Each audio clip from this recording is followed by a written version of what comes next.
Hey guys, thank you for signing back to my channel. This is your crew.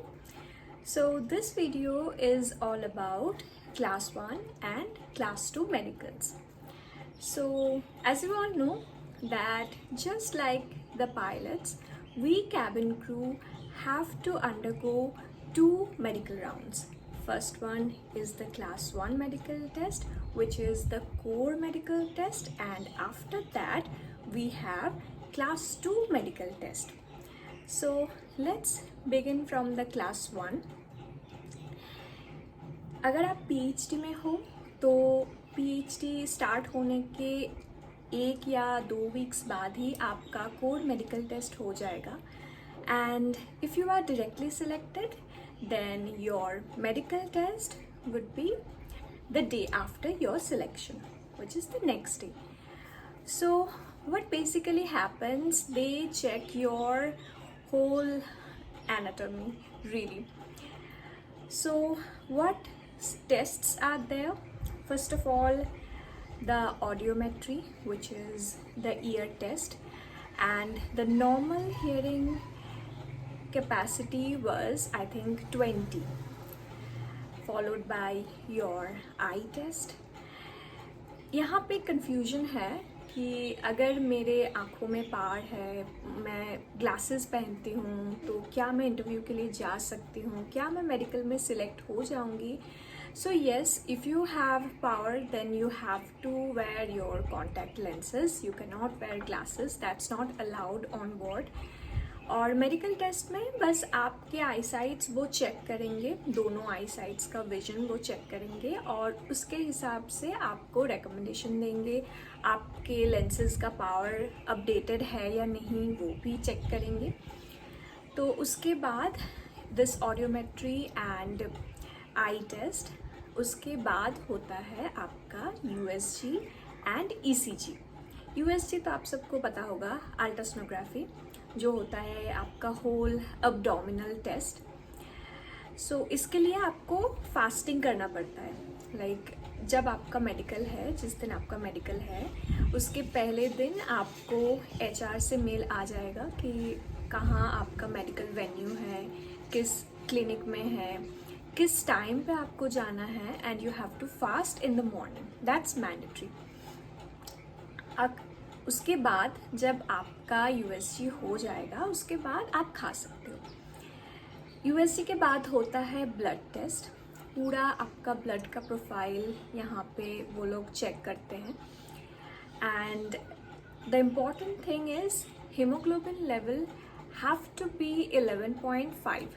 That's the standard level in aviation. Normally 11 तक that's normal, लेकिन aviation में आपको 11.5 होना ही होगा.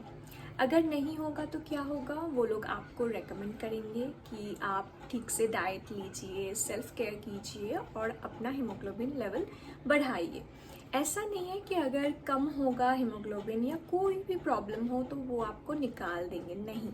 एक बार अगर आप सिलेक्ट हो गए हो तो इंडिगो आपकी पूरी रिस्पॉन्सिबिलिटी लेगी.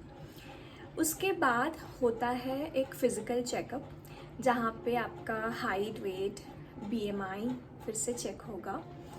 और यहाँ पे आपको पता ही होगा the minimum height range is 155 centimetres और इंटरनेशनल में है 160 सेंटीमीटर्स, डोमेस्टिक में 155 सॉरी.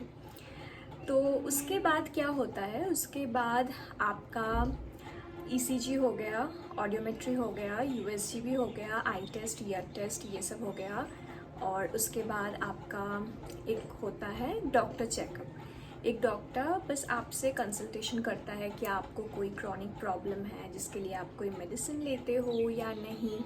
तो ये सब वो आपसे बस इंटरेक्ट करते हैं and you have to answer honestly. तो अब आपका जब पूरा मेडिकल हो जाए तो कुछ दिन बाद आपको अपना स्टेटस मिल जाएगा. 2 टाइप्स के स्टेटस होते हैं. एक होता है फिट टू जॉइन और एक होता है टेम्पररीली अनफिट.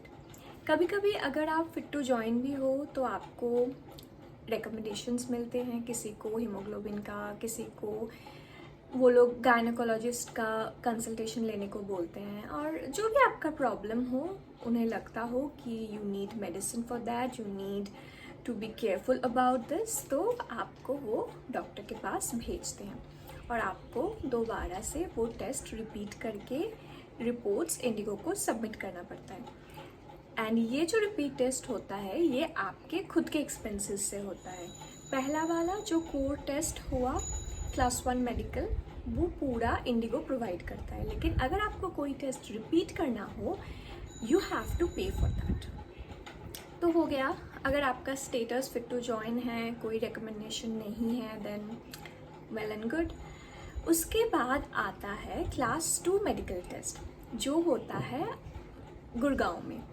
तो आपको गुड़गांव जाना पड़ेगा, वहाँ जाके ये जनरली वो जॉइनिंग के बाद करवाते हैं, लेकिन अभी रिसेंटली वो लोग जॉइनिंग से पहले आपको मेडिकल के लिए बुला रहे हैं। हमारे टाइम में ऐसा ही हुआ था and fortunately I am fit to fly.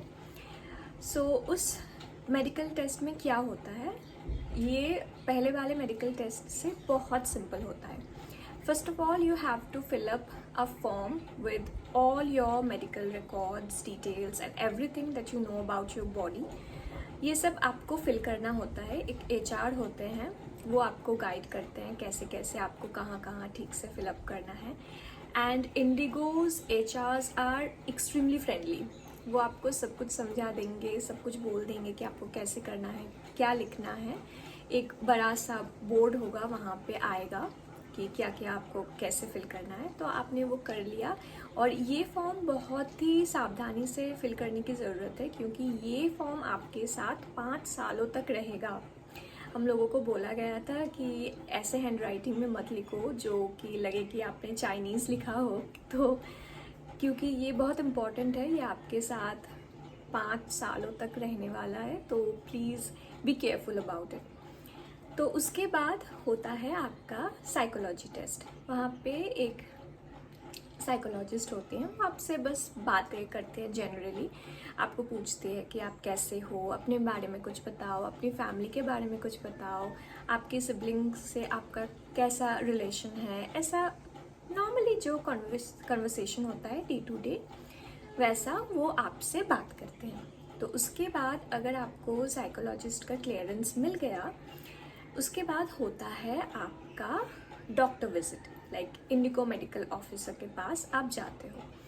उससे पहले दोबारा आपका height, weight, BMI and eyesight checkup होता है। वो सब कुछ नोट कर देते हैं, एक छोटा सा फॉर्म दिया जाता है आपको, वहाँ पे एक येलो टैग से वो सब कुछ नोट कर देते हैं। अगर आप ओवरवेट हो तो वो आपको रेकमेंड करेंगे कि आप इस टाइम रेंज के अंदर वेट को रिड्यूस करो, ऐसा बोलेंगे। अगर अंडर वेट हो तो उतना प्रॉब्लम नहीं होता, वो बोलते हैं थोड़ा सा ठीक से वेट को मेंटेन करने के लिए। And weight is really important when you get to class 2 medicals, क्योंकि उसके बाद ही आपका जॉइनिंग हो जाता है। तो the last step is the doctor visit. वो आपके सामने बैठते हैं, फिर आपका जो पुराना मेडिकल टेस्ट था, जो कि था आपका क्लास 1 मेडिकल टेस्ट, उसका रिपोर्ट पूरा स्क्रीन में होता है। वो देखती हैं, पूरा रिपोर्ट्स आपका चेक करती हैं। अगर आपका कोई रिपीट टेस्ट था तो वो भी आपसे वो रिपोर्ट्स मांगती हैं, वहाँ देखती हैं फिर से अगर उनको लगा कि आपको इस टेस्ट को रिपीट करने की ज़रूरत है, यहाँ आपको थोड़ा सा काम करना है, हेल्थ का ध्यान रखना है, तो फिर से वो आपको रेकमेंड करते हैं वहाँ। और उसके बाद बस आपका एक छोटा सा फिज़िकल चेकअप होता है जो वो डॉक्टर करती हैं। हाँ, ये सब मतलब आप ठीक से अपना पैर उठा पा रहे हो या नहीं, ये सब थोड़ा बहुत वो फिज़िकल चेकअप करते हैं। उसके बाद आपका क्लास 2 मेडिकल हो जाता है। तो आपको उसी दिन पता चल जाता है कि whether you are fit to fly और नॉट। तो ज़्यादातर फिट टू फ्लाई ही होती हैं, और कुछ का ऐसा होता है कि फिट टू जॉइन आता है फिर से, तो उनको दोबारा से कुछ टेस्ट रिपीट करने के लिए बोला जाता है। वो रिकमेंडेशन में आ जाता है मेल में, आपको उसी दिन पता चल जाएगा। डॉक्टर आपको बोल देंगे कि what test you have to repeat. तो वो टेस्ट रिपीट करके आप जितना जल्दी रिपोर्ट्स उनको भेज दोगे, उतना जल्दी आपका स्टेटस अपडेटेड हो जाएगा and you will get fit to fly. यहाँ पे कुछ लोग टेम्पोररीली अनफिट भी पाते हैं, लेकिन कोई टेंशन की बात नहीं है।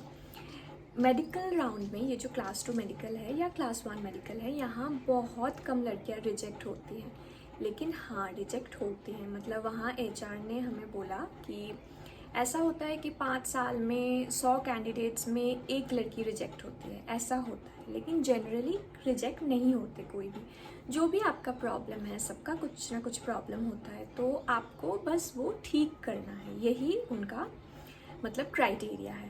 That's all about it. So this was all about class 1 and class 2 medicals. Hope you like it and find it informative. Thank you for watching. Happiness after getting fit to fly. Bye. Take care.